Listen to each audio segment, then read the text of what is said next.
a week. But if you want to support the channel, there are a few ways of doing it. Hit the like button on each live broadcast or video. This helps the channel grow. Hit the subscribe button and select the all notifications option. Hit the thanks button to buy a super sticker. You can do this on the live chat too.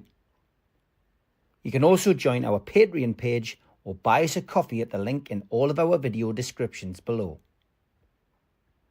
We are also looking for sponsors. If you want our latest advertising rates and how you can get involved, then email John at nufcmatters1892@gmail.com. Thanks for watching.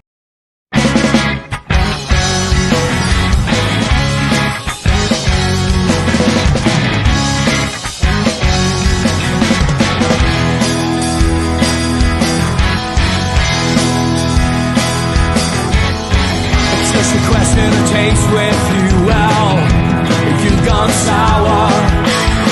You want the world plus everything, but you won't work an hour. And now your questions are kept creeping, and you go and buy her flowers. You throw away the dreams we had, boy. I won't allow it. I said we're gonna fall out. Let's see you get out. I think we're gonna fall out. So shut your mouth. Good afternoon. Welcome to NUFC Matters, the professionals. Welcome to Stu and Mitch. How are you, lads? Good, man. How was yourself? All good. Good to see you. Looking forward to the cup final. Only a couple of weeks to go now until we're all together in London. So looking forward to seeing you guys in the flesh and maybe having one or two drinks. I'll give you an update from the Dubai Mag side for the cup final.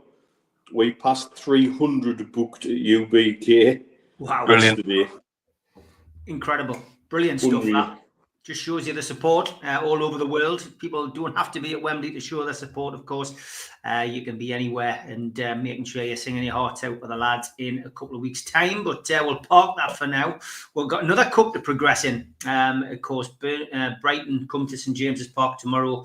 We'll come to that in due course. We've already spoken to Mitch about it last night on the Amigos. Just want to get Stu's views on the Liverpool game. Bit of a mixed bag last night on the show. We all have different opinions about how we thought that game went, why we thought certain players weren't playing, etc. Some people feeling that Isak was deliberately rested by Eddie Howe. Some saying he has got an injury. But I mean, the performance wasn't the worst of the season, wasn't the best. Nobody really learned anything about Newcastle United and how they're going to set up in the cup final against Liverpool. What was your views on it, Stu? We could have went full strength and got beats, and that might have psychologically had us beat before we got to Wembley. So I can understand what they were doing. And regarding Isak, if there's the slightest of slight chances that he's injured, then I'm sorry, without him, it diminishes our chances more than any other player on the team. So they did right to keep him out. It'll keep them guessing. But I'm hearing, as of today, that he's not injured.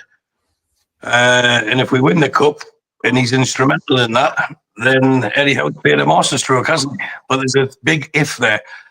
So there is that, but I see there's a lot of, as always, just criticism on social media regarding certain players. It's as if the people need to have someone to blame because Newcastle win every game, don't they? I mean, it doesn't happen throughout a season. So we will get beat sometimes, we will draw sometimes, but not often as it happens. And we will win sometimes. And the team is progressing and it is getting better. And Wilson playing up front, he's played very, very little over the last 12 months. So, of course, he's going to be a bit rusty. He's going to have to play the minutes because he could have a big part to play in the cup final if we're chasing a goal to force extra time or something like that. Or if indeed it went to penalties, then, you'd want him on the pitch. So for me to play him was the right call. And the only thing I've got is it's like when the ball gets past to Nick Pope to his feet, everyone holds their breath. And you start thinking, oh, where's this going to go? Where's this going to go? But with Wilson, for me, it's the football equivalent of playing cup lug. When you just think, is he going to go down? is that it? Is that it for the season? Is he going to get injured again? But unless they play him, he's not going to get sharp. He's not going to get the minutes. So I think I wouldn't say the abuse, but the criticism he gets is unjust. You know, the lad really is. I know Mitch said it last night on the Amigos. He's not wanting to be injured, and he's tried his best. And I know George said that sometimes at his own cost to get financial cost to get back onto the pitch as quick as possible. And we all know he's a goal scorer. He's proven that over the last few years for us. And it is a shame that he hasn't been able to play. So for me, having Isaac and Wilson available can only strengthen us as a team for the running from now to the rest of the season. You know, there's 3 months to go, and we'll need everyone, especially at the top end of the pitch, available. And the more minutes that Wilson gets, the better he'll become. And that's going to benefit us as a team. But sometimes people look at it small-mindedly rather than the big picture. And if we went, as I said earlier, if we went full strength against Liverpool and got beat, then where do you go from there? It's left them guessing more, because anyhow knows he'll probably have his team in his head already in formation, providing everyone's available, what he wants to do at Wembley. And I would expect a much better performance. And I think the players would be up for it. He's not going to show his hand too early. And our season regarding qualifying for the Champions League is not going to be decided on a really wet night in Anfield. So it's a calculated risk, but for me, it was one worth taking. Yeah, I would agree. That game's gone now. We obviously got the FA Cup to look forward to. I'm going to ask you, Mitch, how important is the FA Cup to you as a supporter? We know how important the FA Cup was, I guess, back in the day. You know, your dad's day, he saw, 51, 52, 55, three FA Cup wins. It wasn't a competition that we troubled really then until, 74. We then had to wait until the 90s for, a couple of visits in the final, a semi-final win, of course, in the early noughties, semi-final visit, in the early noughties. And then, it just seems because of that wonderful period in the 50s, we have this kind of affinity with it. Is it the same with you? Do you have that kind of affinity with the FA Cup as opposed to the League Cup? I think it's fair to say it very much is for me, because you've heard how my dad talks about it. I've had that for 53 years. And I've had my granddad on top of that.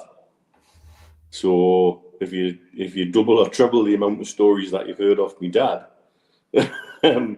that's what I've had all my Newcastle United supporting life, about the FA Cup and about how special it is and what the relationship we have as a club with that cup. We still, even though we've not troubled it since the 50s, have more wins to our name than so many clubs. In that competition, it's a competition that historically was synonymous with Newcastle United, and I think I had that drip fed into me from an early age. My earliest footballing memory is crying because Super Mac was crying. So that must have been the 74 final, and that can only been 3. But I can just about remember that. And so, yeah, for me, even more than the Carabao Cup, it has something. I would love to see us go full tilt at the FA Cup, because it's there for the taking, as far as I'm concerned. Even Man City still being in it. For me, I think in a full tilt cup game, we couldn't go down so lamely to them again if we ended up facing them again. So for me, yes, it holds a real special place in my heart. But obviously, that's born of the football upbringing that I had. That I'm now very lucky via this platform to share with everyone. And now you know why sometimes I get jumpy about certain phrases like foul throw and things like that. It's an actual pleasure to hear our family stories shared with everybody via here. Because if anybody wants an insight into why I get so passionate about Newcastle United, you have a little sample of it just there, and the FA Cup is very much part of that. FA Cup, Stu, where does that lie for you? Well, I think we're off an era where we reminisce a lot, where the FA Cup was a lot bigger. There wasn't wall-to-wall football and the social media or the access to just about every game you want to watch, you're able to watch. And there's a generation younger than us that wouldn't believe how many live games there were a season or how little of many live games there were a season. But the cup final wasn't just a game. It was starting at 10:30 and following the coaches to Wembley and everything like that. It was the full day. And that's what we've been brought up on. And that's how we know it. And yes, the generation beyond us was all, yeah, we won the cup. It was our cup and everything else. We've never experienced that. So if you had a choice, would you rather win the FA Cup than the League Cup? I think most people would say the FA Cup. But at this stage, we've got one game to win the League Cup. We've got 4 games to win the FA Cup. So and you know what? We win the League Cup in a couple of weeks' time. Our party will be bigger and go on longer than Liverpool's party if they win the league and Champions League double. That's how much it means to us as a fan base. And I wouldn't mind in 10 years' time being in a position of a Man City or a Liverpool where, we're at Wembley again. You know, I know I joked, we've got Man City fans, one of the groups that meet in Metrocentre, and they used to call Wembley Etihad South because they were there every single year. Sometimes more times, like sometimes twice a year. If there was the FA Cup, they would get the semi-final and the final. It was the second most played ground for that team for about 3 or 4 seasons. And if that's the case, then the clamour for tickets might become a bit easier. The desperation now is because we all want to be there for the first one, the first trophy in our lifetimes, or the majority of Newcastle supporters' lifetimes. But the FA Cup is special, and the prize money tells you differently. I know we talked about it then the last season. We got paid as much to go to Australia for those 2 friendlies as what the FA Cup winners got for winning it. But for us, it's silverware. It's in 20 years' time, 40 years' time, 60 years' time. Newcastle United won the League Cup or the FA Cup or even both in 2025. That's what counts. And that's, for me, how football should be judged and how success should be judged, and it should be on the trophies that you've won. And we're long overdue. And you can taste it. And that's the bit there where we have to temper our expectations. Unfortunately, we're going against the best team in Europe. And if we want to beat Liverpool, I've said it before and I'll say it again, at that time we beat the top 4 or 5 teams in the league to get there. That was when Man City were below us.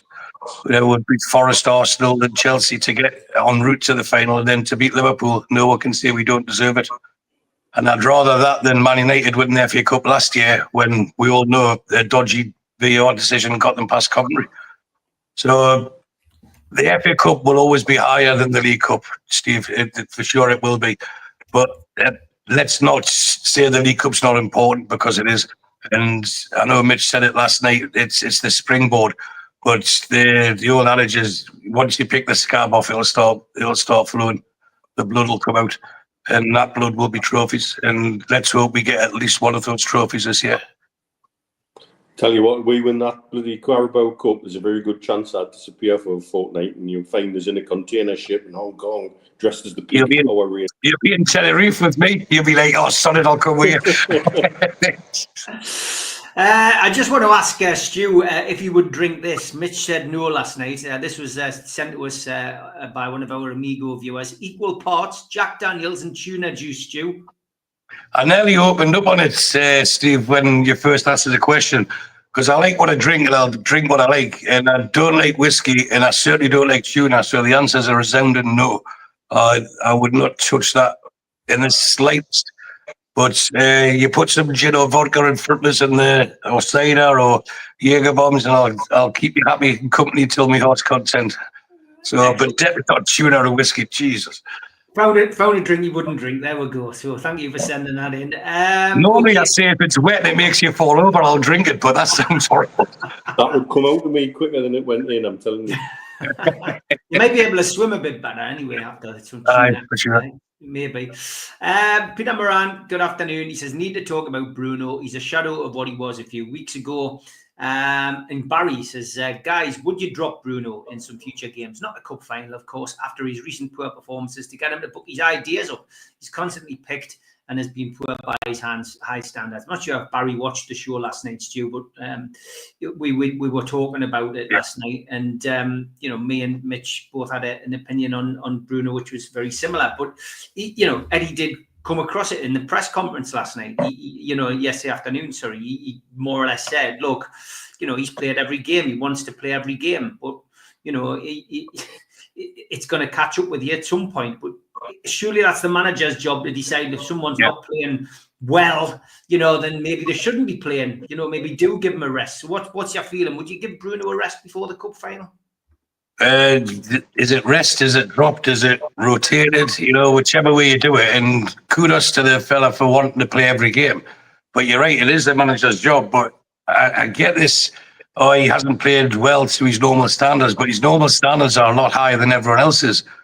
But for some reason, similar to whether it's Nick Pope or Callum Wilson, it's like certain sections of the fan base need to hone in on one player. This guy, Campos, when we were nearly on the precipice of being relegated, it bought into us. Now, we shouldn't pick him out of loyalty because he's been loyal to us. But what you'll find is Bruno at his best is a 9 out of 10 guy. And as soon as he gets to a 7, because his standards dropped that little bit, he hasn't been the worst player on the pitch, but you're expecting more. Your expectations are higher of him. All of a sudden, he's knackered and he's tired. He's never been the fastest runner. It's his brain that gets him into positions. It's his brain and his technical ability. That is what we got him for. The same thing happened back in the late 80s with Gaza. As soon as he had an average game, everyone presumed it was a terrible game. But the flavour of the month that we've got as a player at the moment is Tonali. You tell me he's had a good game in the last 3 or 4 appearances, because I haven't seen it. But we're not allowed to say Tonali's played below his best standards, because it's not just Bruno. There's all of them. Dan Burn, Shaw, all of them have played below their best standards. However, Bruno is the leader. And you get, is it because he's carrying the team? He's not carrying the team. He wasn't. What did he carry the team through 9 wins? It's only when things go against us we have to start looking for it. Now, common sense would say, don't start him tomorrow, but bring him on with 30 minutes to go. And do something like that. But again, if they don't start him and they play what people deem as a weakened team, all of a sudden we don't care about the FA Cup, and that's why we didn't qualify to the next round. It's a no-win situation for Eddie Howe, and I think he's got enough credit in the bank to know his players. They've got Buns there doing the fitness levels, etc. And it's great that Bruno wants to play every game, but sometimes you've got to say, no, you're not. But for me, I wouldn't start him tomorrow, but I'd certainly have him involved because he'll need him. Brighton or no Mugs, it's not like we're playing Birmingham away when he got 30, well, he got half a game. Brighton are a good team at the moment and in good form, so you need to have your best players in and around the starting 11. But if you need to rest him for the first half, and that's it. At least we'll get a chance of kicking towards the Gallagher the second half if he's not on the pitch to do the toss. Okay, I think that's put that question to bed, Barry and Peter. But I think we all agree that Bruno, is still well worth keeping a hold of, and it's just up to Eddie Howe to pick the right team, and I'm sure he will do tomorrow and at West Ham before the final as well.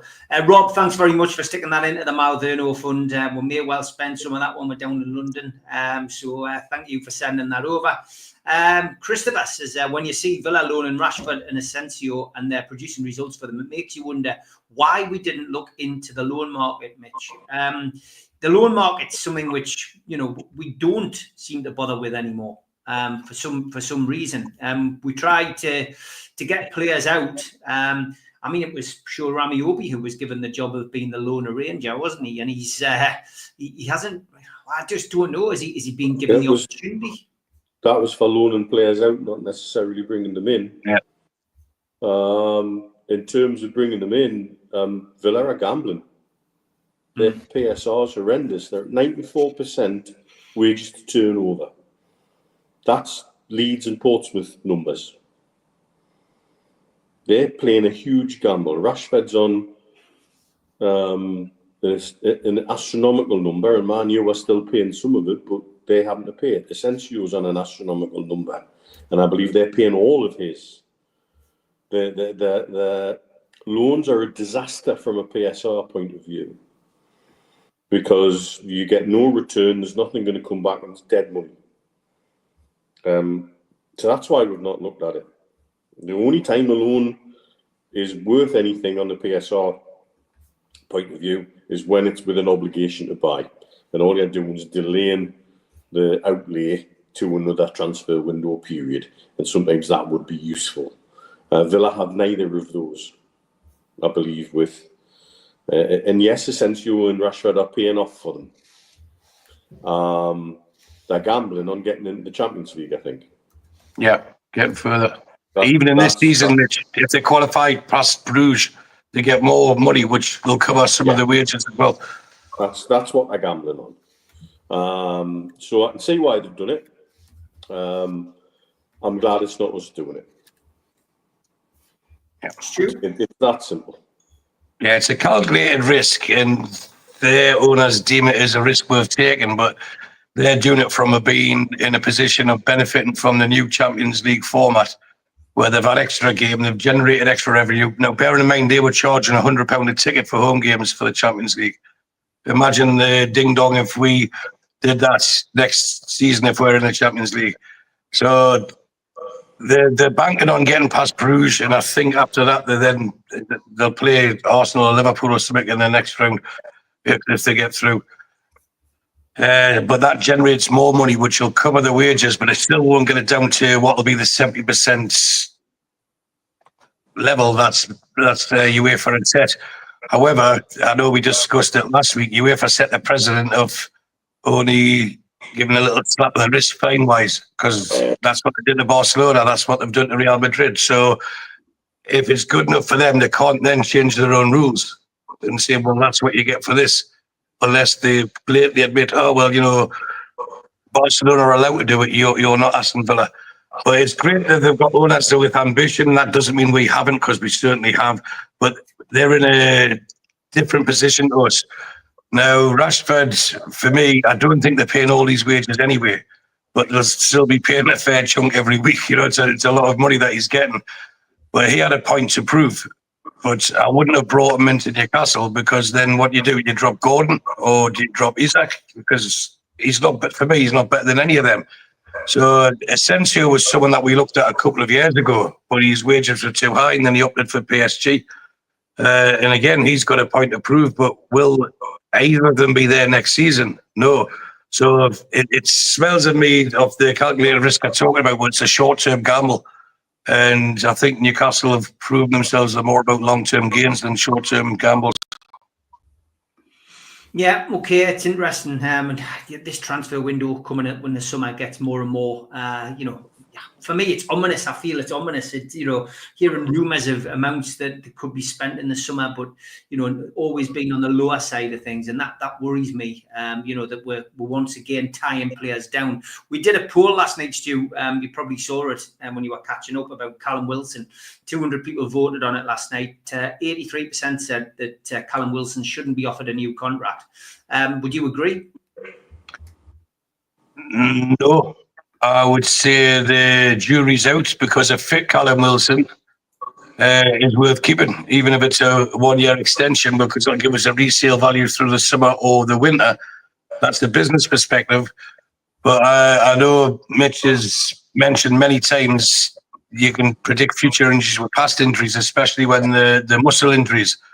So at the moment, I wouldn't be offering him anything. And I think that's what you're saying, 83%, the majority there, that's 5/6 of people are saying he shouldn't be getting it. He shouldn't be getting a contract. And at this stage, he shouldn't be offered one. But if he can stay fit and play an impact in the team over the next 2 or 3 months, then it's a different conversation. But as of right now, no, I wouldn't offer him one. But that doesn't mean he can't earn himself another one if his body can withhold the rigours of what Premier League and club football offer. And this is why it's going to be more important that Isak is fit in the. Because if you look at the Champions League qualifying season, they were playing 60 minutes, 30 minutes. They were sharing and both of them were scoring like 2 goals a game on average, weren't they, with the minutes they played? And I think that's what Eddie Howe would like to happen. I'm sure we all would like it to happen. But in answer to your question, if you had to make a decision now, then the answer would be no, because he's unfortunately and sadly he's not valued for one. But if it comes the end of the season and he's bagged another 6 to 8 goals between now and then, and he's still fit, and most of those goals have come from being on the bench and being brought on with 30 minutes or less to play, then it's a different conversation altogether. But thankfully, we don't need to decide now, do we? No, certainly not. I think there was talk if he was third striker last night that maybe it would be worth keeping a hold of him. But is he going to settle for that pay-as-you-play contracts? Yeah. But give the Amigos a watch if you missed it last night, and you will find what that has and what people like to say. If he scores a hat-trick in the final, he can have the freedom of the city, and never mind a contract, says Anthony. Imagine he comes on with 10 minutes to go and scores the winner. Yeah, exactly. Those 83% will drop to 0. Denise, good afternoon, says, I've heard some fans fancy Liam Delap from Ipswich for us, might cost too much. I mean, the kind of striker that Newcastle are going to look at is going to be 50, 60, 70 million plus, isn't he, Mitch? Really, in the summer, if you bring somebody in. You would think so. Delap's an interesting one simply because of other boxes he ticks. And I think does he have a sell-on clause to Man City, so that complicates an evaluation of him a little bit. But with a year in the Premier League under his belt, he becomes a more interesting prospect, possibly. I think we've got a number of options. Like you, I'm sort of a little bit hesitant to get too excited about signing anybody again. Even though I do think we're setting ourselves up for a very interesting window because we've got so much squad management to take on board going forward. I think this is where, from here on, Mitchell should definitely earn his corn and change the way we think about a lot of different things in transfers. Our bigger picture and longer term goals, I think, will be significantly different. So, but Delap, for me, is not a bad shout. It's just probably a complicated deal to do with the sell-on clause that he has. Yeah, Delap, Stu, those kind of players, we'll get linked with countless players. But I mean, is that the kind of player that you want to bring in? Like a young big lad. What's your thoughts on strikers? You just think the Ivory, it's okay for us to be linked bringing players in, but when clubs are linked to taking our players out, there's uproar, and it is just links. But we'll need Delap. We'll probably need another striker. We'll probably need 2 midfielders. We'll probably need some defenders as well if you start believing the mainstream media, because Isak called Gordon, Tino, Bruno, Tonali, they're all good in the summer, aren't they? And it just tells you that the mainstream media are concerned about the rise of Newcastle United, and they'll do everything they can. They can't stop it, but they can try and slow it down. And they went into overdrive for me with all these links. It was Hall and Tino this week to different teams, and they're just trying to unsettle us. And what does it tell you for me? It tells you we've got top quality players. That's what it tells me. Why would the best teams around want our players if we didn't have excellent players? Because they won't sign people who they think aren't any good. But why has it all started? And I'll cast your mind back where we're now, March, 14 months ago, when our CEO said every player is available, every player has a price. So it was really to blame for us getting linked. We as fans want to be in a position where it's us getting linked with the best players coming to us. We understand the reasons why that's not happening at the moment and why it's not possible at the moment. But what they have done well behind the scenes is the blue chip players they've retained them. on long-term contracts. They have no reason to sell anyone this summer.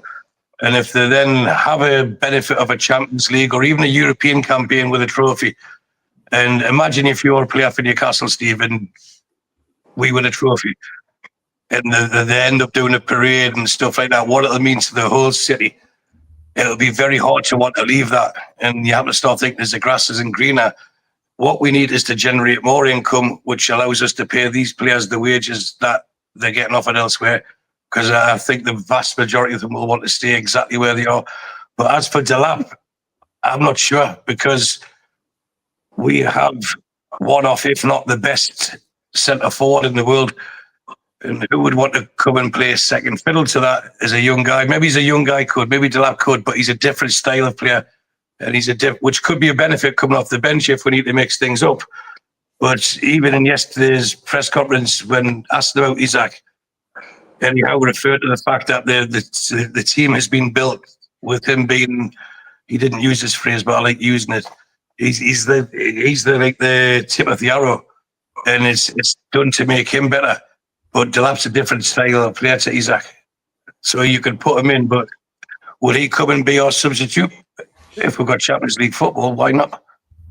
That's the thing, because you can't expect Isaac to play 60 plus games a season, and I'm trying to answer the question. I don't think Delap will end up in Newcastle. I think that's probably the best way to summarise it. Yeah. I don't think FA Cup results coming in. Preston, are 3-0 winners. Preston, because they're playing Burnley. Check yourself there, didn't you? I tell you what. We've got this new AI thing where we just basically on StreamYard now we get clips. I bet you that gets clipped as part of the AI thing. We're sticking them onto TikTok, so you'll be able to find a little bit of us on TikTok nowadays. Preston 3, Burnley 0. So Preston are through to the quarterfinals. As are Crystal Palace. They beat Millwall 3-1. Millwall put up a great effort. They were playing with 10 men for most of that game. The goalkeeper came out with a Bruce Lee kind of it can only be described as a Bruce Lee kick straight into the Palace forward's head, and he was dismissed. So Millwall did well to only lose by 3-1. Bournemouth Wolves, of course, play today, and Man City Plymouth play tonight at 5:45. Championship, if you're interested, league leaders Leeds drew 1-1 with West Brom. So that gives Sheffield United a chance to get back into get back into contention for winning that title in due course. But that is your FA Cup roundup. Goalkeepers. Dean says we need 2 keepers. Dubs will be away. Pope's coming to an end, being one injury away from hanging his gloves up, sadly. It brings me to a question that I didn't have time to ask last night, which is about goalkeepers. We had 2 keepers on the bench again against Liverpool, I believe. What is it with playing 2 goalkeepers, putting 2 goalkeepers on the bench when it could be an outfield player? Is it just lack of personnel? Is it something to do with a contract? What's your feelings? Because I think that's a wasted place, having 2 keepers. No idea. We're not the only team that does it. You're right. There might be certain contractual things that we have to fulfill. It may be that somebody like Ruddy gets a little bonus if he's named on the bench. You might be doing Ruddy a favour. A Ruddy good favour. That happens. We know that happens. We know players who said they were put on as subs because the manager wanted to make sure they got an extra 100 quid in their pocket and in times past. It really doesn't. It wouldn't surprise me if it still happens now, even though the numbers are different. There's a number of reasons why we could do it. I sometimes think Eddie does it as a statement. I think he's done it before as a message. When he could have had a youngster on the bench, instead he stuck 2 keepers, and it was a message to the board. Look at how thin our squad is. But to be honest with you, I don't necessarily get it or understand it myself. There'll be reasons for it, but I don't think any of them are particularly technical football reasons. I also find it amusing watching people talking about needing a long throw expert while you were talking about Liam Delap, because isn't Liam Delap's dad Rory? Yeah. Yeah, goalkeepers, 2 goalkeepers on the bench. I mean, I can only think of that game against West Ham back in the day at Upton Park, Stu, where we needed 3 goalkeepers. Yeah, but I'll have to agree with my learned friend, Dr. Neil Sir. The second part of his answer there, I think that's a bit of psychology from Eddie Howe. He's said himself he's come out of a positive meeting with the chairman, and it's just like, well, look, without Isaac, we have to start naming goalkeepers on our bench, and this is how threadbare our squad is. Because I'm sure in the conversation he would have said, I've got an 11 that can beat anyone on the day. I don't have a second 11 that can replace any of the first 11 and maintain the standards that's required to sustain regular winning. So for me, I think he's looked at Liverpool the way and thinking, right, well, Isaac's not going to be playing. Let's make a little nod to those that are watching. I don't have a squad big enough to name a player that's quality enough to make a difference to come off that bench and impact us positively. I've got to name 2 keepers, and I'm quite sure that would have been mentioned. And with Isaac being pulled, it was a perfect opportunity for him. I guarantee when it comes to the cup final, he won't have 2 keepers on the bench. Okay. Is Eddie worried about the fitness of Dubs and Pope? So it's emergency cover just in case. I mean, only Eddie could answer that question, Stephen, really, I guess. So, it's it's a strange one. Maybe it's contractual. That's it. That's the mindset that I've got. It's contractual, and there is a little bonus here and there for those kind of players who were on the bench. John Askew has a question there. How are we having such a good season, lads? Apart from the semi-final games recently, we've been lacklustre, and generally this season our football hasn't been great. Perhaps I'm wrong. Is there any thoughts? Why? I think he's just described the entire Premier League below Liverpool. I think you'd see fan bases saying exactly this everywhere, except on the red half of Merseyside this season. That's why Northern Ireland and Southern Ireland and Norway. Well, I think there are so many teams who could say exactly the same thing, and it's why we've got this bunch, sort of from 4th to 8th, where there's few points between everybody, because nobody's been consistent.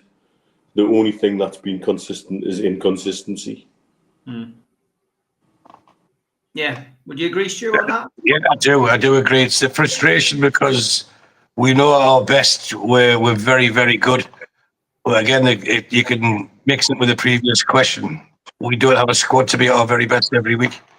And I know now the new anti-Liverpool thing is they haven't had any injuries. So they're lucky and everyone else has been unlucky. But you have to go with what Mitch says. If you speak to Arsenal fans, Man City fans, any fan apart from Liverpool fan, they'll tell you that they haven't had the best of seasons. Unless they're a Forest fan or a Bournemouth fan, I would presume. Everyone else would say, no, our season hasn't been what we expected. Look, we could be Man United fans, we could be Tottenham fans, we could be West Ham fans. We are where we are league-wise, where I think we probably would have realistically, without the ambition that we've got as fans, we're probably realistically where we should be in 6th, between 5th, 6th and 7th. That's where I think if you pulled every football fan in the Premier League, that's the position we would be in. But no one would have Tottenham where they are, or Man United where they are, West Ham where they are. So sometimes we have been spoiled, but that doesn't mean we can't want more. And we should always want more. And when you have a team that can do what they've done to Arsenal and do what they've done to other teams, it's frustrating, because this is a bit tagging on to the first question about the Liverpool. Our season won't be defined on a defeat at Anfield, but it could be losing at home to West Ham, losing at home to Fulham, losing at home to Bournemouth, losing at home to Brighton in the league. That's where we've dropped the points. So I get the question, Steve. Like, yeah, are we frustrated? Could we have done better? But I think every supporter by bar 3 teams could have said yes, they could do better. But the positive side of that is we're still in with a shout. And after the cup final, we've got I wouldn't say an easy run of fixtures, because, as always, when teams on paper look easy, they start coming into run of form as they play in Newcastle. But we've got a kind set of fixtures. in the 4 or 5 games after the cup final, and 3-4 wins out of that, and we're right in the mix. And that's when momentum will take us through. So everything's there for the taking. But I get what John was asking. Like we've played bad, but we've also played good, and sometimes we forget the good because we want to remember the bad. If that makes sense. A couple of questions came in last night as well about Peter Silverstone. I mean, was there some kind of thing that I've missed this week with Silverstone, Mitch? You made comments after the PIF Investor Forum. So what was said? Anything of interest? Anything of importance? Talking about preparing for the new stadium, pretty much, and he seemed to hint that it wasn't as far on as everybody seems to think it is. But I think that's just poor interpretation of his words. Personally, I think he's just being very careful about what he says publicly. I think people are so desperate for news and a hint about certain things that try and dissect anything that people say from within the club. And the club are cleverer than that now. You're not going to get... You don't get half the leaks and half the whispers and rumours out of there now is what happened, certainly pre-takeover. You know, under Ashley and Bruce, it was a free-for-all. You know, they were just about displaying what was going on a searchlight above the training ground so everybody could read it. You know, it was that poor. It's very different now, but it means there is a news vacuum that at times I think the club should take control of a narrative within and don't. And so I think when somebody comes out and is asked questions about Newcastle United away from a forum that is directly a football forum, one, they're not going to go into intricacies about it because it's not a football forum, and two, they're not going to say anything that's going to come and bite them on the arse. They're going to be very careful about what they say. And quite rightly so, really. I wouldn't expect any of that other way. Anybody who's spoken in terms of investment from a PIF side, that suggests there are things potentially moving from an associated parties transaction point of view, which I find quite exciting. And that potentially Silverstone's actually been doing a hell of a lot more work behind the scenes than we realise. But I do think everybody's so desperate for just a little chink of light in an answer in a situation that they're going to read too much into anything that anybody says. Okay, Billy asks the question: do you lads think we're ready for the Champions League? Do you think we need a couple of more transfer markets to build our squad? It's interesting because I do feel that, Europa would be better for us. I think we'd really go far in the Europa as well. I think it would be good. But I get it. The Champions League is the be-all and end-all. Financially, it helps with PSR, probably helps attract players, probably helps keep a hold of players. But are we ready for it, Stu? I think if we'd had the new format the season that we were in it, we would have qualified. So I do think we're ready for it, but we've been curtailed or not allowed to grow as much as we'd like to grow by rules which have been deemed to be illegal. So it's a question, simple question that has many, many answers. But I don't think the club, the manager, his staff and the players wouldn't want Champions League football. It's the pinnacle, isn't it? And that's where the money comes in. And getting back to Matford Hall and Mr. Silverstone, apparently Ronan Keaton played a set at the end of the night. Not many people know that. So Mr. Silverstone took his words off, you say it best when you say nothing at all, quite literally. And I still believe that there was low-hanging fruit there for one season, and I don't think they've taken a gamble or they took such a gamble of not announcing sponsors. But I do get the bigger picture. They'll be able to get more sponsors, but they couldn't have done everything on the hope that Man City would win. So I've tried to answer 3 questions in one. But is this squad ready for the Champions League? They've got Champions League players. Otherwise, why is it all our good players getting linked away? So if we've got 7 or 8 players getting linked to put away, I'd rather add 3 or 4 to that. And then we do have a squad good enough.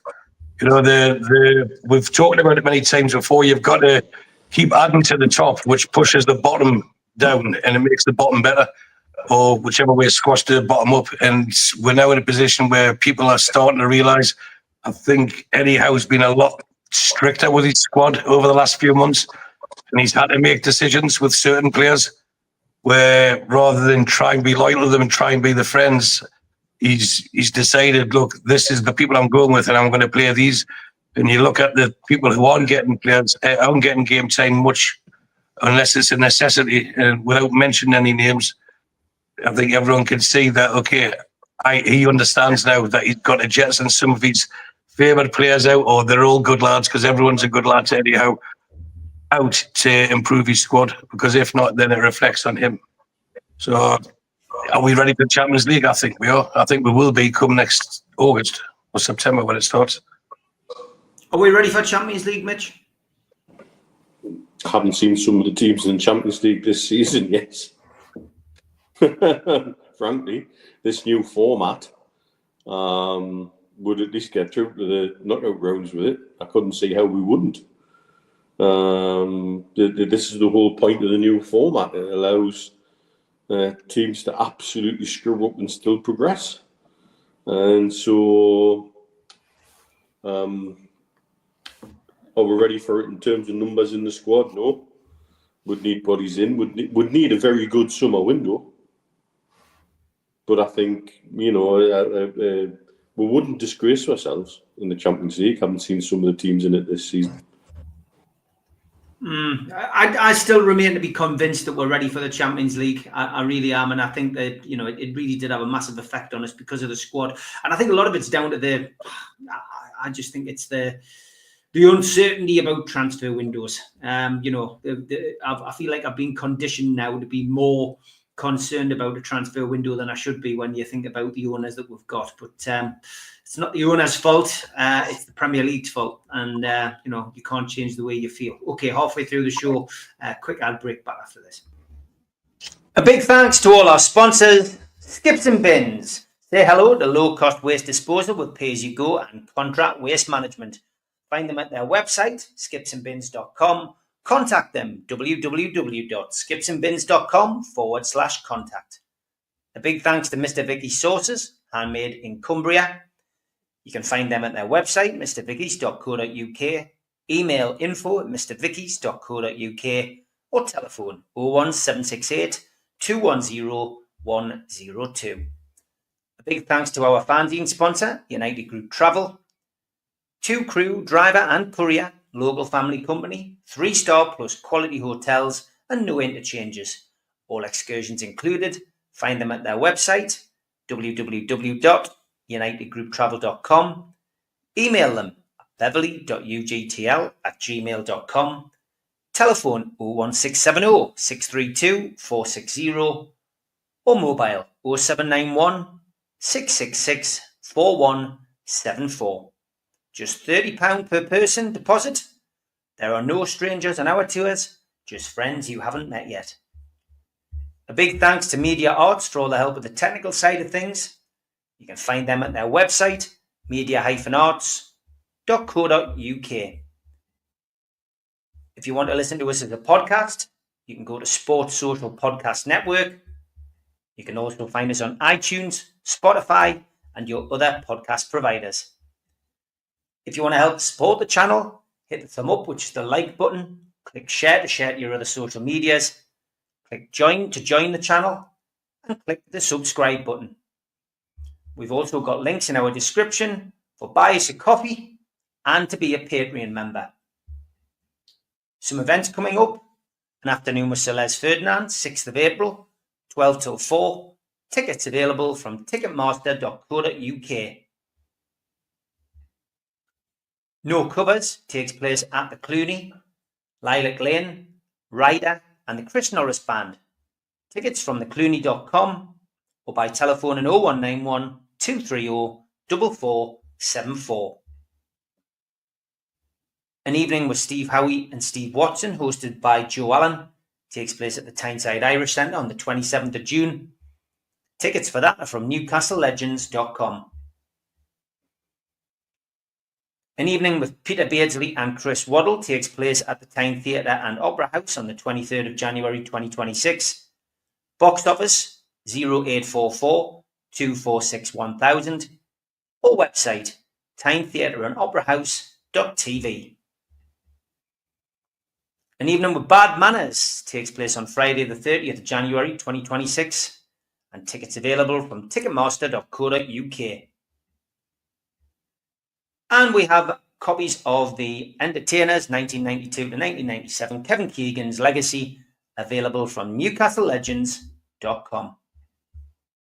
And don't forget, we do have signed copies of the Entertainers book if you buy it from the website. Peter Beardsley, we've got a couple of them left, and we've got Lee Clark, a couple of them left. So if you want one, get in quick, but you must order from the website. And the membership is back. I've stuck the link in the chat again, nufcmatterspodcast.co.uk. You get a pen, you get a badge, you get a key ring, you get a fridge magnet, a beer mat, and you also get your membership card. I know there's a couple of you as well who've already got memberships but wanted the new stuff, so you've already bought again, which is very nice of you to do that. So thank you for becoming a member. And of course, you do get your opportunity to be in the monthly draw, which takes place on the Amigos in March. So keep your ears peeled for that. Question from Scott Saunders. He says, have they heard anything about the results of the settlement between the club, Adidas, and Mike Ashley? Now, this was something that Mozza brought up in the chat last night. I answered it. It was called the Tomlin process or something, or a Tomlin agreement, Mitch, where basically both sides have agreed to settle out of court, but it's not going to go to court. So that's what they've come to an agreement on. Which usually happens in situations like this. It usually gets settled somewhere down the line. Whatever. No, usually confidentiality is part of these agreements, I believe. But I'm not, I'm not a lawyer, so I don't know exactly. But my understanding is a lot of these agreements are wrapped in NDAs, etc. One thing's for sure: if he's not happy with it, Ashley will leak it. Yeah, there's no doubt about that. Have you heard anything about it, Stu? Not a thing, but Ashley's complaining about what he did to DW Sports, so it's. I'm sure a lawyer would bring that up as well. I can't see him being able to take down Adidas, and even if he did win, how many Newcastle fans would buy a shirt from Mike Ashley? Yeah. True, very true. Stephen Kennedy says, can any of you explain how the automatic offsides works? Stephen, I would say probably as badly as the normal offsides. It's semi-automatic. It has equations in this. That's me with that. Yeah, it's not even worth going into, Stephen. Neither's politics either. I did get your message on Facebook, and I'm certainly not going to ask the lads about Trump and what their thoughts on here in the Middle East are. What it's not what the show's about, but I do appreciate you asking and wanting the lads' views. But I'll leave that to the political shows and the likes of Sean Atwood, who love to discuss those kind of things. John says, who do you think are the right players in our squad to help with the so-called player trading? Barnes, Willock, Longstaff, perhaps. Anthony Gordon could do with a decent run. Just a thought. Player trading. I mean, we're back to transfers again, and players being linked with moves out. I mean, I tell you what, I'd rather look at the question that Christopher asked, which was about Barnes. I'd like to know if Barnes was a how choice or not, because I think for the price we paid, it could be said it's a failure, especially when a player like Gravenberch cost Liverpool $5 million less. I saw that comment in the chat, so I'm not sure if that was you last night, Chris, as well. But the Harvey Barnes transfer, it's one that people point to, Mitch, as a failure. Is it a failure? I think that very much is a question is, was that a how request or was that a Ashworth transfer? And was he given to how, as it were? You also have to remember that weird plantar fascia injury that he had. And I say weird. I think we'll go years before we see a footballer with the same injury again. And how important the plantar fascia is to your explosiveness as a runner. And operations to correct that. There is some NFL data, and that suggests it takes you 2 years to get back to your best after an injury like that. And so, is he still carrying the tail end of that? It's very difficult. That's also very easy to hide behind an injury like that a little bit, I guess. I still can't work out how. Two things. He seems to be a fantastic impact player off the bench. And it's like the difference between prime Newcastle United and Poundland Newcastle United, the difference between Barnes off the bench and Barnes who starts. They are like two different players. And why he looks so uncomfortable on the right. So we'll have this conflict now where both Gordon and Barnes want to be on the left. And I would have thought as a young player with an opportunity, personally, I would be busting the gut to get myself in the team and working as hard as I could to get used to playing on the right. Because the Harvey Barnes that makes the impact we know he can, on that right-hand side, we know he's got a right foot. He scored some spectacular goals with his right foot.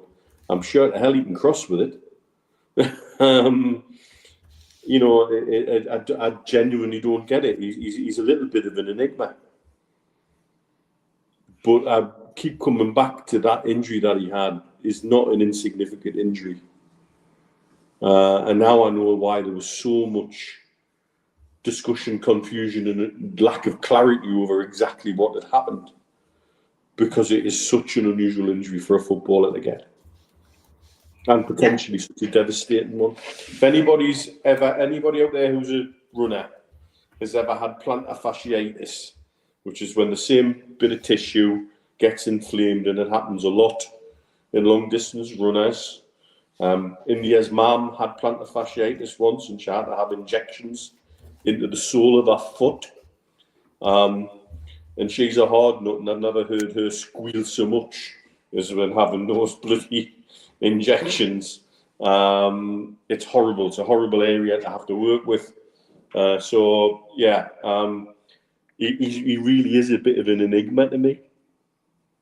Okay, I've stuck a poll in the chat, giving you three options. Is Barnes a good signing? Yes, no, or give him more time? Stick your vote in if you are in the chat.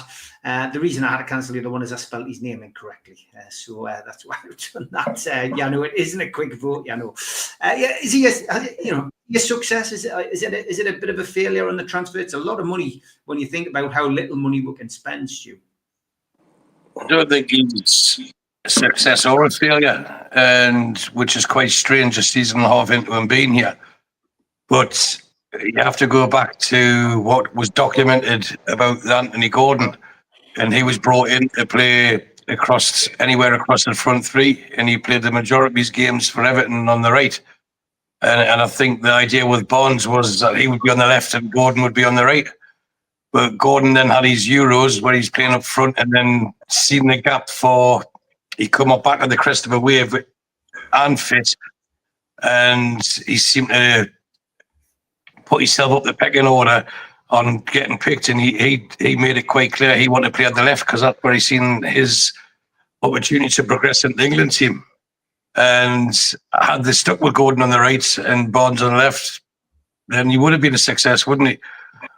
But as Mitch referenced there, his injury, it's an injury I've never heard of. The how he snapped it, and it is an unusual injury. But again, you've got to give him playing time.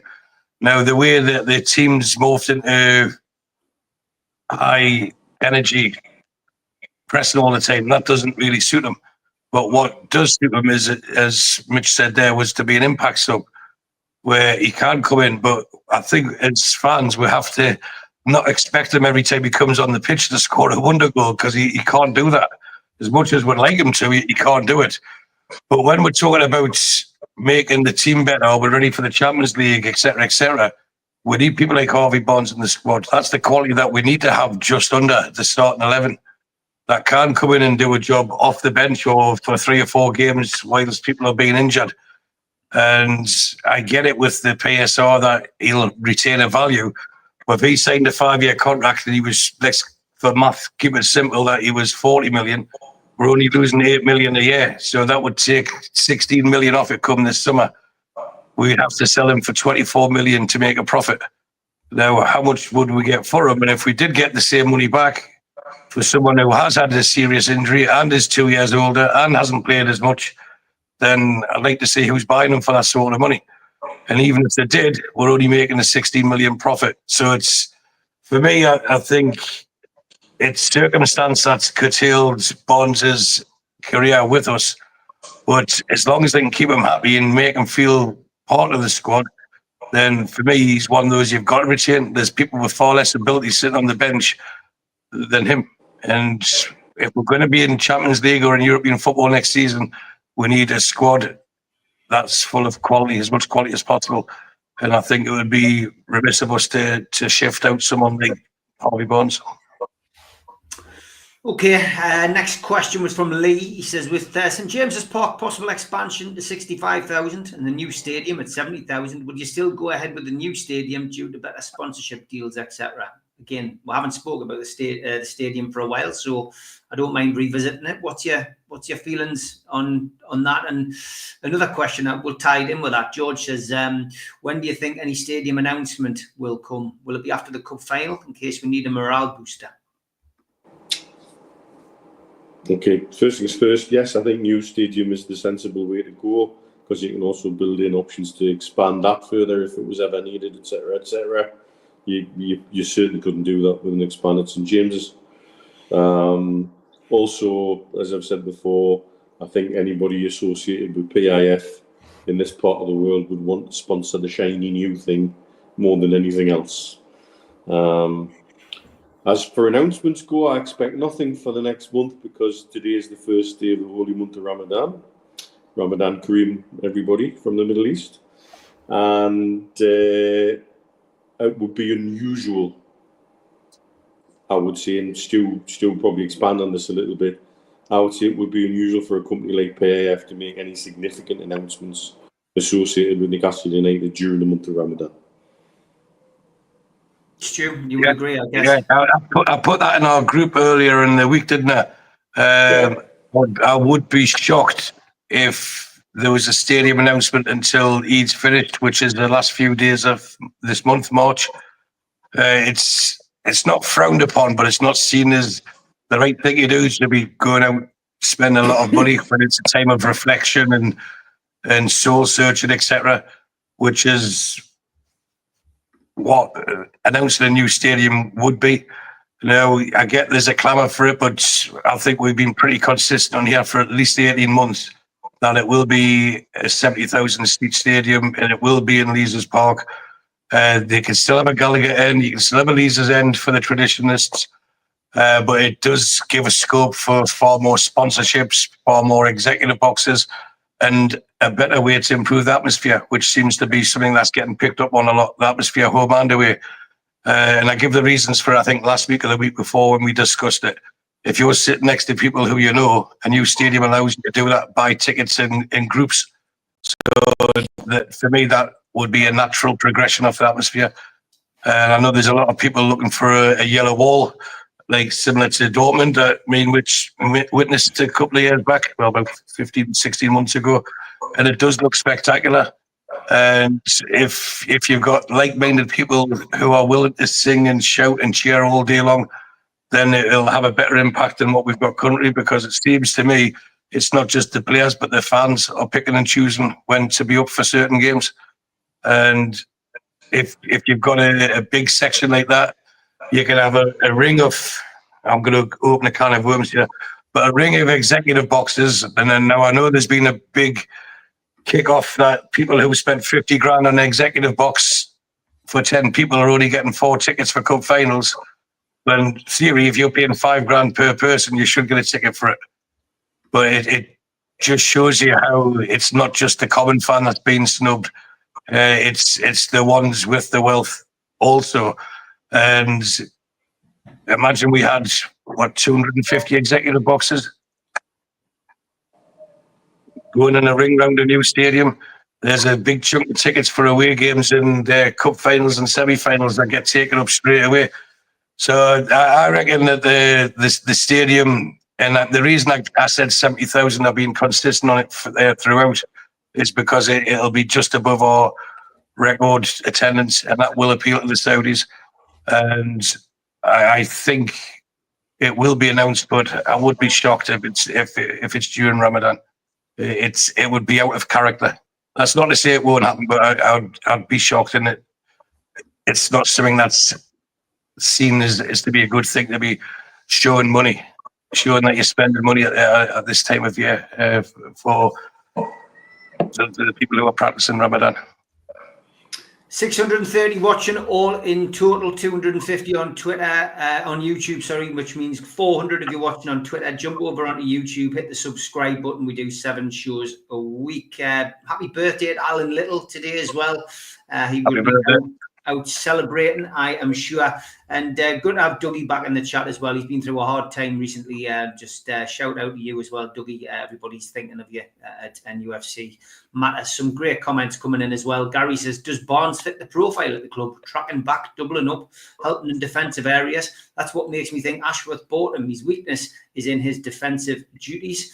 No one is ever going to convince me that selling ASM for 26 and buying Barnes for 38 was shrewd business, says Yano. And Shez says Barnes was a good signing at the wrong time for me. You can't fault his abilities, but he's the type you buy when you're strong in all positions. And Kev says Barnes is a good player in the wrong team. He'd be a very good player in a counter-attacking team playing on the left like he did at Leicester City. Anthony, not wrong with this. He says he's better than Wayne Faraday, Franz Carr, and Diego Cavalan, which brings you back to reality. Captain Keithart, good afternoon, says, do you see any academy players making the step up this year? I mean, there's a few in and around the squad. If they can get on the bench for goalkeepers, it might be handy. But I think we will. And that's that reflects on the fact that we're bringing young players into the club, Mitch, aren't we? We are signing lots of young players. One of the things that I still think could go even further with was a root and branch reevaluation of the academy and how it works generally. It would be lovely, if we're going to put someone like John Ruddy on the bench, who's an experienced player, he doesn't need to have time on the bench. If there was somebody in the academy who you thought would really benefit from the experience of being elevated into first team business and taken on a trip and put on the bench with no intention to use them, but given that experience, is that not adding to the rounded development of a young player? Yes, we've got a few out on loan who probably would have got that treatment, but I'm sure we've got young lads involved in that under 21 squad that could benefit from that, and that for me would be a more beneficial use of the extra space on the bench than sticking John Ruddy on it. Just my opinion, but why not? Why not give a young lad an experience of a first team trip? Yeah, your thoughts on that, Stu? Would you like to see more academy players come in? Only if they're good enough, and that should be the benchmark. If they're showing consistently high performance in the academy, then elevate them, as Mitch says, give them the match day experience of being with the first team, but Eddie Howe's done that. He's done that as well. He's taken certain players on trips, certain young lads on trips, and we're all desperate for the next person to come through the academy to be a superstar. Like Zanussi's the one at the moment. He's got everyone in the spin, hasn't he? With the thoughts of right, we'll get someone through the academy. But I don't think Remember Sorensen, the centre forward, the young Danish lad. He was meant to be the next best thing. What's ever happened to him? So for me, if they're not good enough, then no, we shouldn't. But if they are, then I think Eddie Howe would bring them in. I think he's shown more than most managers that he's capable of improving players, especially younger ones. I mean, Lewis Hall is the example personified, isn't he? So if they're good enough, bring them in, and if they're not, then they have to earn the right, just the same as everyone else. Harvey Barnes has 10 goals a season in him, says Paul Gallant. Good afternoon, mate. Yvonne, what improvements do you think St James's Park are going to make for the Euros? It's not far off. I mean, what can they do, really? It would be ludicrous to throw money around at a stadium if they are going to build a new stadium. I mean, certain areas still need tarting up, Mitch. The Platinum Club, for example. There are parts of it that I still understand to do with the liquor paint, at least. So yeah, there's still things they could do, but obviously they're going to be doing it with one eye on, if the decision has been for a new stadium, that look, this isn't going to be forever. It's an interim fix. It's an interim solution. Also, there may be stipulations on what the organisers of the Euros, UEFA, want at each ground. There may be things we have to install and have to change to tick boxes to be a host city and a host ground. So I will be guided by that more than anything else. I remember at the last Euros, didn't we have to do something with the away changing room because it was deemed not big enough. I think the last time we were a host ground, we had to make internal changes because we didn't satisfy some of the conditions that UEFA had at the time. So I think obviously we're going to be guided by that more than anything else. Yeah, bye Denise. Thanks for joining in. Yeah, would you? Cheers, Denise.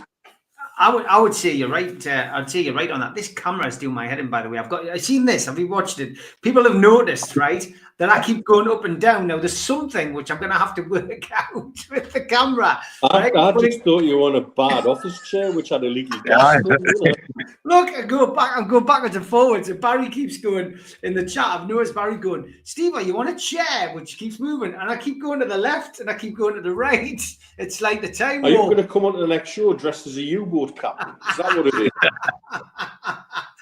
I can't even remember what the question was now. Oh, yeah, Euros. Are we going to tart the stadium up before the Euros, Stu? Well, they've already hit the criteria. That's why they've been chosen. And as Mitch mentioned there about the change rooms, etc., that's already been done. And I'm sure, as we've just discussed, with the image and reputation is everything in this part of the world. So I'm sure the owners will have it all spick and span. And there's 3 years to go before the Euros start. And if our neighbours down the road can fit things interior-wise in 3 days to make guests feel welcome, I'm sure we can do it in 3 years. So I don't think we need to worry about it too much. We've already ticked all the boxes, otherwise we wouldn't have been chosen. And I don't see what the point is. Even if they're building a stadium next to it, it won't impact on it. All this would have been under consideration whilst they've been going through the process of choosing the new stadium and the site, etc. Okay, I've got another question. The answer to that, by the way, is yes. Yes. Until yes, 50 grand a week. Thank you very much. Should they have surveyors in to get the correct pitch slope onto the new pitch if they get a new? I would like them to. I'd like them to put a slope on the pitch. I really would. I don't know, put some landmines on the edge of the 18-yard box and, some of them traps from Vietnam that people can fall into. We can activate it like the push of a button. It's just like a trap door where you got on the stage, isn't it? As soon as one they're forward, you just pull the lever and they fall in. Yeah. Hayden is still our player, lads, isn't he? Until 2026 on 50 grand a week. Yeah, he is, just double checking. We won't see him for another 12 or 18 months, though. We'll be watching him while he's on loan, says Les. I hope they build a new stadium and get rid of this membership ballot nonsense. Yeah, I mean, that's caused an absolute nightmare again, hasn't it, Mitch? Again, we haven't gone into it really a great deal on here because we know that people get sick of tickets crack, but all kinds of stories now coming out that, you know, and the local papers love it, the local media love it, you know, a sad story from one, a sad story from another, and some of them, yeah, but we've seen it from our own viewers, you know, there's a lot of people who've played the game, they've gone into the ballot, and, you know, they're missing out on tickets, and it's not great. There's always going to be people disappointed. We have fundamental issues and have had for a couple of years now with regards to ticketing allocations and the thoughts of those in certain positions within St James's Park and how those thoughts are influenced by groups and individuals with personal agendas. I have never felt in some ways more disenfranchised from my club as we're on the verge of potentially winning my first dynastic silver here for 50 years. I feel like I am part of a generation that's no longer wanted. Right. There you go. You're not. You're not wanted. I feel like I'm seen as anathema to current day Newcastle United, and as a reflection of a past that people don't wish to acknowledge for whatever reason. And there's a number of reasons for it. I might either sit down with you on here and just blurt it all out one day, and by God, that will be a show and a half, or I'll write a book.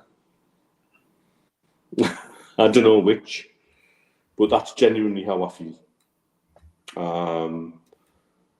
When I see individuals who are held up by certain people within the club as what they want to represent the fan base as, my heart breaks, my heart sinks. And when I hear tales from disabled supporters about the way some of them have been treated this season, and the very fact that Nudza resigned from the FAB, and we still don't have an explanation about that, and that their place on the board has been taken by a representative who will represent them, but is not part of Nudza, I understand. I want to know what's happened there, because if they've been dealing with some of the things that have reached my ears, and I'm thousands of miles away, and I have people bringing stories asking me for advice and opinion on what should I do, then there's problems and issues all over the place. To remove loyalty points, which I know is controversial for a number of reasons, from the equation for allocations for the cup final tickets is a slap in the face for some people. There's never an easy answer, but it genuinely doesn't seem right when you see individuals running around social media effectively like they've taken Willy Wonka's golden ticket out of a chocolate bar and waving it in people's faces. And there's lads who are sat with 100 plus loyalty points who were, because of work commitments, ended up in pot 6, who haven't had a sniff of a ticket. I think that's exceptionally wrong. And I'm part of that generation. The fact that the club won't engage officially with NUFC, and for all the people that all the things that those lads do, whether, yes, Darren Curry can be as Marmite as you, Steve, at times within the fan base for some people. And like you, he's absolutely and quite rightly unapologetic about that. But the fact that they won't go to that when there's people there who would represent the fan base for no other reason than to represent the fan base, to be seen that the right things are done, to see that people are listening. There's people protecting fiefdoms, and there's people who are looking after personal interest at the moment. And we're going to see more. There's things we've discussed privately, which we certainly would never do publicly. There's things that I've discussed with Mr. Hasty recently that have saddened me. And here we stand on the verge of doing something really special. And yet there's part of me feels on a daily basis more and more disenfranchised and less welcome at my home ground. And that's really sad. Stu, anything to say on that? Well, it's not the fun of that, isn't it? It's it does have a closed shop feel to it, and I guess I've seen the outcry on social media, and without mentioning individuals, I mean, I could say, well, I do a podcast with you, Steve, once a week, so I should get a ticket.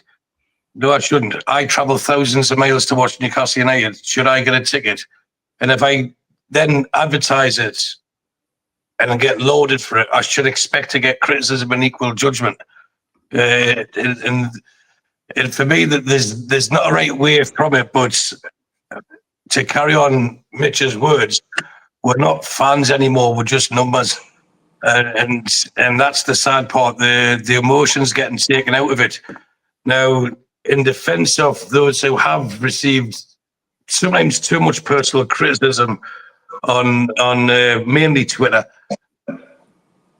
I would say there's hundreds, possibly thousands of Newcastle fans who could say they've got a better claim to a ticket, but haven't got one. There's thousands. Look at the last cup final we got there. There was 120,000 in London. So that means only 1 in 4 Newcastle fans who travel to London for that final had a ticket. And I don't think there'll be as many this time because they're not vitally wear off. But if you're in a position where you shouldn't be seen to be rubbing people's noses in it, and I think that's what's got people irate more than anything else. If you look at what Mitch mentioned there about the fans advisory board, we know there's people at fans advisory board helping people get tickets who, in my opinion, and probably most people's opinion, don't deserve one. And it is the case of it's not what you know, it's who you know. And that's what's really depressing about it all. And it should be a time of celebration. And I know I'm obviously in regular contact with Mitch, but one of the times before Christmas I was over in Dubai. And this is before the semi-final. I think it was before the quarterfinals, before the Brentford game, I think it was. And he says, if we get the cup final, I won't be going this time. I've done me bit. And I had to give him a bit of a shake and say, look, I understand what you want to do. You want to pass the baton on, etc. But for everything that you've done, all the hours and the miles that you've done writing about this club, trying to help this club, trying to promote this club, trying to improve this club, supporting this club, you deserve a ticket more than most. So you should go. And once we've won a trophy, you've seen it. And then we can just meet up anywhere we want in the Middle East to watch the next final, because there's going to be plenty more coming. It's clear that Newcastle are in the ascendancy. But when I do get it that there's people who seem to be favourites, and it's not done fairly. And it's like, what a surprise! That person won a ticket in a ballot, or that person managed to get a ticket, or that person who hasn't got a season ticket is there again, and there again, and it causes frustration and it causes in-house fighting. But to be honest, the club couldn't give the flying fig. They couldn't, because if you say you're not going, there'll be someone there to replace you. And I think in an ideal world, from an economic point of view, they'd have no season ticket holders at all. and they'd have people paying on the door, and they can charge what they want, and they'll get more money for it. And that's the way football's going. And it's a bigger question. But I seen someone mention it there, and we have to look further afield. We've got 31, nearly 32,000 tickets for this final. If we get to the FA Cup final, I think the allocation is about 17,000. If we're ever fortunate enough to get to a Champions League final, the club only gets 10,000. And this is meant to be the people's game. And that's the sad, but let's say Newcastle and Liverpool get 31,000 each. That leaves 28,000 seats at Wembley that aren't taken by fans. And I go back to the days, we were talking about the FA Cup earlier, weren't we, about the coach strides and the interviews on the bus and everything else. But I remember when clubs used to get tickets and they would give them to the players or the teams in the final to go back to the supporters. You know, like, remember, I think it was the 84 company played Tottenham, and there was a big thing where Newcastle, Sunderland, Middlesbrough, Hartlepool, they all gave their tickets to Coventry to help them out. Then Northumberland FA did the same thing. And that's because there was a community feel to it. There's no community now in football. And it is the haves and haves nots. And this is what scared the Red Cartel, because we have more than all of them combined and more. But they don't want us to be able to play on the level playing field. And the same thing's a reflection on the supporters. They don't care. It's like, I was speaking to Heath about it. He's got a friend who has an executive box. As I said, he spends 50 grand a year and gets the equivalent of 10 tickets, season tickets. And then they have to buy the drinks. So that's £5,000 a ticket. Does that person deserve 10 tickets for the final? Of course he does. He's paying 7-8 times more than the average season ticket holder. But then we're in a position as whoever's got the most money gets the most tickets. And where does it stop? And you'll never be able to please everybody. And the minute they try to is when things like this comes about. There should be a set thing. And as far as I'm concerned, it was always season ticket holders first. Always. And you hear sad stories, and there'll be many more sub stories as the final approaches. As you know, I couldn't go because of this, I couldn't go because of that. But for me, loyalty means nothing anymore. And you're one of the ones, Steve, with the 10-year membership just about to expire. Yeah. Let's see how loyal the club and how you've shown your loyalty to the club when 10 years ago not many people wanted to be putting money down. You see how that's repaid by the current ownership. Although I'm not having to dig at them because they're absolutely far better than the previous one, but you'll see your ticket price will double. And they'll be able to justify it. And there'll be people who drop off, which gives them more tickets for them to sell as corporate packages. And then they'll say it's all for PSR. And then people complain about the atmosphere. And round and round and round and round we go. And the only way that could be solved for this upcoming final would be, I think I said it last week, Wembley would need to be at least twice the size to accommodate the majority of people. And it's not going to be. So there's always going to be people who miss out, who deserve to be in. There's always going to be people who don't deserve to be in that gets in. It's the decision making it's the people making the decision making that seems to be, for me, or not to blame, but should be held more accountable. We need more explanations of why you've done that. And I get it, season tickets get priority. But if you've been a season ticket holder, as I try to understand it, and you missed one game, it might have been through work, you might have been hospitalised, or you've tried to apply for the Cup scheme and the card got rejected through no fault of your own, all of a sudden you miss out. And that, for people, is decades worth of support in this club. They've just been, it's like, you might as well just shout into an empty vessel. No one wants to listen to you. And that's the problem that we need. There's meant to be a fans advisory board. I don't see them trying to interact with fans. If there's meant to be a supporter services, which I've tried out in interactions with, we pressed on it whilst we were in Riyadh. What is it, 3 years ago, Mitch was in Riyadh? Two and a half years ago we were in Riyadh. And all we got was false promises, people pissing on our back and telling us it's raining, and I'll revert to you. All the new type of talk that goes on, I'll revert to you, I'll get back, I'll pass it up the chain. It's just the club's full of yes men, rather than people who actually will be empowering themselves to make decisions for the betterment of the supporters. why have supporter services if the supporters don't get listened to unless you have a certain type of accent or you're from a certain part of the world? And that's the sad thing. It can be improved, but for me, it won't be improved until the Fans Advisory Board is voted on by the fans. And even if that's just season ticket holders, and they say, right, we have these 8 or 9 segments that need to be fulfilled, apply for that. Because the guy on that side of the screen would have walked on his hands to get that job, and he would have won it by a landslide had it went to a public vote.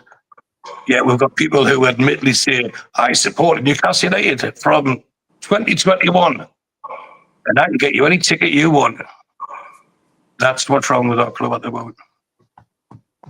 Yeah, it's a can of worms, but it's a can of worms that we know a lot about. We've been there, done it, got the T-shirt, and yeah, we could go on all night. We're not going to. We want to cheer ourselves up. We're going to go out and do what we do best. But just need a prediction from you, Stu, for the match. Me and Mitch have already. Yeah, what I was, so we're going to win. Dive. George Mitchell says, a bit late to remind you, lads, they will be listening. And there goes that seat again. Mitch, yeah, they will be. They will be. I hope they are as well. You'll always be wanted by the NUFC Matters Club. Back tomorrow, not a live show. I did an interview with Darren Peacock last year. That's going to go up tomorrow night because obviously the match is on. So 6 o'clock, tune in, watch that. Back with the Fans Forum on Monday night at 6 o'clock live. Look forward to seeing you all then. Enjoy the game. Thank you to Stu. Thank you to Mitch. See you again. See you again, lads. Take care. Great weekend, everyone. Enjoy.